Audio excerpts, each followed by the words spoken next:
Ibu, mari kita akan belajar tentang Matius pasal 8. Ya, di Matius pasal 8 ini Tuhan Yesus sedang ada di Kapernaum. Ditulis di situ perikopnya berjudul Tuhan Yesus menyembuhkan hamba seorang perwira. Ayat 5 sampai dengan 13. Nah, ini adalah paralel dengan Lukas pasal yang ke-7 ayat 1 sampai dengan 10. Artinya paralel itu cerita ini sama dengan yang ditulis di Matius dan yang ditulis di Lukas. Ada seorang perwira di mana? Kapernaum. Sudah pasti dia seorang perwira itu bukan orang Yahudi. Berarti orang mana? Kira-kira? Iya, dia adalah orang Romawi. Nah, berarti ketika bukan orang Israel atau orang Yahudi, pasti akan dikatakan sebagai orang yang tidak percaya kepada Tuhan. Dia perwira centurion ya, perwira yang membawahi 100 orang prajurit.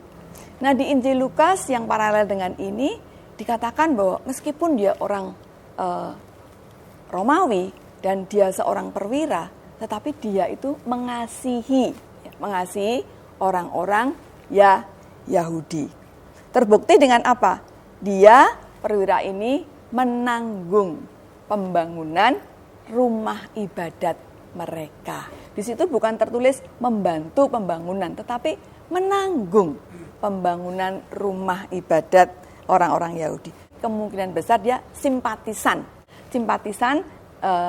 agama Yahudi atau simpatisan kepada orang-orang Yahudi. Nah, ketika saya belajar tentang perikop ini, saya tertarik dengan pernyataan Tuhan Yesus yang ada di ayat yang ke-10. Mari saya akan bacakan.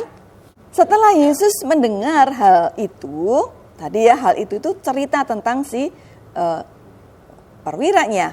Heranlah ia dan berkata kepada mereka yang mengikutinya, "Aku berkata kepadamu, sesungguhnya iman sebesar ini tidak pernah aku jumpai pada seorang pun di antara orang Israel."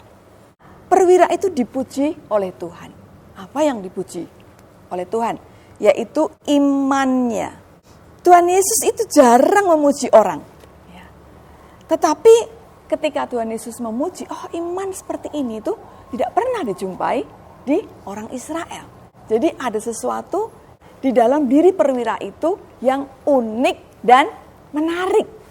Kalau kita tengok lagi di atasnya itu ya, ada di dalam perikop ini juga, perwira itu punya hamba. Bayangkan, dia seorang perwira dengan 100 prajurit, berarti dia posisinya itu adalah posisi yang sudah tinggi. Tetapi dia sangat menghargai hambanya. Dan waktu itu hambanya sedang sakit lumpuh dan sangat menderita. Kemudian dia datang kepada Tuhan dan meminta Tuhan Yesus untuk menyembuhkan hambanya itu. Tuhan Yesus mau nggak ya menyembuhkan hamba itu? Tuhan Yesus mau ya. Saya akan datang ke rumahmu. Tetapi perwira itu menolak. Tuhan, janganlah datang ke rumahku. Perwira ini melarang Tuhan Yesus datang ke rumahnya karena dia merasa tidak layak. Dia merasa, saya bukan termasuk anak-anak kerajaan. Saya tidak layak untuk menerima Tuhan itu datang ke rumahnya. Tetapi di balik dia itu tidak mengizinkan Tuhan Yesus itu datang ke rumahnya. Rupanya dia punya keyakinan, imannya yang sangat besar itu bahwa perkataan Tuhan itu sangat berkuasa. Tuhan, udahlah jangan ke rumahku. Aku tidak layak menerima engkau. Katakan saja sepatah kata, maka hambaku itu pasti sembuh. Kenapa dia punya pemikiran seperti itu? Sebab itu sesuai dengan pengalaman hidupnya. Kalau dia mengucapkan sepatah kata saja kepada prajuritnya itu, datang, maka dia akan datang. Serbu, maka prajurit itu juga akan menyerbu. Tidak mungkin menolak. Maaf, permisi, saya nggak bisa ya karena istri saya mau melahirkan. Mau istrinya melahirkan, mau istrinya sakit, mau anaknya sakit, mau apa, tetap dia harus melakukan apa yang diperintahkan oleh atasannya. Ibu, bapak, ibu yang keluarganya seorang angkatan tentara pasti akan sangat bisa memahami ini. Jadi perwira di Kapernaum ini saya sangat paham gitu ya. Kenapa dia itu memperlakukan Tuhan Yesus seperti itu? Karena apa? Karena dia percaya sekali akan yang namanya otoritas. Tuhan itu adalah Tuhan. Wong saya aja loh ngomong, pergi, itu pergi. Datang, dan saya kepada atasan saya, ketika atasan saya mengatakan untuk melakukan ini, saya pun akan melakukan ini. Apalagi Tuhan. Katakan sepatah kata, pasti hambaku itu akan sembuh. Imannya itu bulat banget ya. Tidak ada lonjongnya ya. Dan tak tergoyahkan oleh apapun juga. Firman Tuhan mengatakan bahwa iman timbul karena pendengaran. Dan pendengaran itu akan firman Kristus. Jadi saya yakin perwira ini mendengar tentang Tuhan Yesus. Dia mendengar tentang perbuatan-perbuatan Tuhan Yesus yang ajaib. Dia juga mendengar tentang perkataan Tuhan Yesus. Perkataannya yang penuh dengan kuasa, penuh dengan hikmat. Dan yang terlebih lagi, saya percaya Tuhan Yesus itu mengasihi perwira itu. Karena Efesus 2 ayat 8 diselamatkan oleh apa? Iman. Dan iman itu karena Tuhan itu memberikan kasih karunia untuk kita. Jadi duluan mana kasih karunia atau iman? Duluan kasih karunia Tuhan. Kalau bukan karena kasih karunia Tuhan, ya kita tidak punya iman. Karena perwira itu dia punya iman, maka apa yang dilakukannya? Yang pertama, dia memberi untuk pembangunan bait Allah atau memberi untuk pembangunan rumah ibadat. Ya.